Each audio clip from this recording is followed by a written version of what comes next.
Hello again, and welcome to this edition of Crop Life Retail Week. We had a busy week last week. We spent 3 to 4 days at Commodity Classic in Phoenix, Arizona, and while we certainly enjoyed the 60-degree temperatures while we could get them outside, we spent a lot of time indoors at the trade show learning what was going on in the markets. And so we had a few tidbits to share with you. One thing I thought was pretty interesting was there really wasn't a lot of new releases, if there was any new releases coming from the basic manufacturers this year. A lot of things in the pipeline, and we learned about some of those things that are coming in the next couple of years, but not the sizable major new announcements that we generally see. Now, of course, we did have some gatherings that we attended from the basic manufacturers. I know Bear has an issues forum every year, and Eric, you got to sit through that. Was there anything interesting you found at the Issues Forum this year? Yes, Paul. Thanks. Yeah, the Ag Issues Forum was started by Bayer 10 years ago when Commodity Classic was celebrating its 10th anniversary. So this year they were celebrating 10 years of that event as Commodity Classic was celebrating its 20th.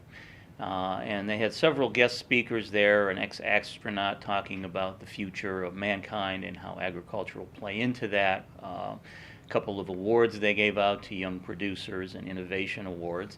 The one thing I found was very interesting, there was a panel discussion there featuring millennials.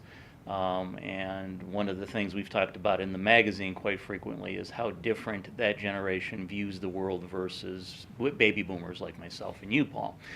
And one of the most interesting comments came from a blogger, a woman who found getting into agriculture piqued her interest. When she was asked what made her generation different or unique versus the others that have come before, her comment kind of tied back to that whole communication thing. I mean, millennials want to connect with the world. And her comment is that we're a generation that when we step in a puddle, we want everyone to know about it. So that's something that, of course, agriculture will need to keep in mind as it moves forward, working with millennials, those 10 to 30-year-olds, as they are into the marketplace. And again, communication will continue to be very important to them, not only with their direct employers, but on a global scale. Interesting. One thing, another thing on a Commodity Classic on a little different note is there's a lot of talk about data. So we've had a couple of big data conferences. There's been talk about what to do with the data, how to collect the data, data privacy and ownership and so forth. We actually had a panel discussion there as well.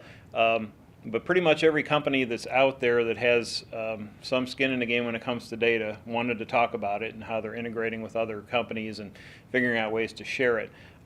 One group I came across is called Grower Information Services Cooperative, and it's actually growers that are putting their data together, and it's grower owned. These folks are at this point kind of on a volunteer basis going out and trying to get more growers to sign up for this. And it's an interesting approach, and they had, for a little 10 by 10 off in really the corner of the hall, they had a lot of buzz. So growers are definitely interested in some kind of a vision of collecting and storing and managing data that involves growers only. So it was a kind of a fascinating sightline. We'll see how that vision comes to fruition over the next couple of years. I guess the last thing from my perspective is the UAV, with the UAV rules passing from FAA. There's still a lot of excitement about it, but there's also a lot of people I'm talking to who feel it's just a little too overhyped, and we need to settle down a little bit about how we approach UAV technology in general. I mean, there needs to be a business plan. There needs to be a real reason why we're using these technologies, and we can't do things haphazardly. In fact, some of the people who saw a UAV buzzing around the show floor, who were particularly involved in the technology, were a little bit upset by the kind of the flippant nature of people's approaches to UAVs. It needs to be taken seriously. It's a serious tool. We've had so much hijinks with these things flying around airports and scaring people, and really putting the FAA in a corner when it comes to these regulations. We need to take this stuff seriously, so that we can continue to show that we're responsible users of the technology and that we're gonna do the right thing. Well, last but not least, we heard from Secretary Tom Vilsack of USDA, and he had some interesting things to say to the crowd. I think you were able to catch a few of those as well. Yes, Paul. Tom Vilsack talked. This is the sixth time he's been the keynote speaker at the Commodity Classic, and one of his comments, he talked about how the export market is important to U.S. agriculture, and here's a clip where he mentions that importance.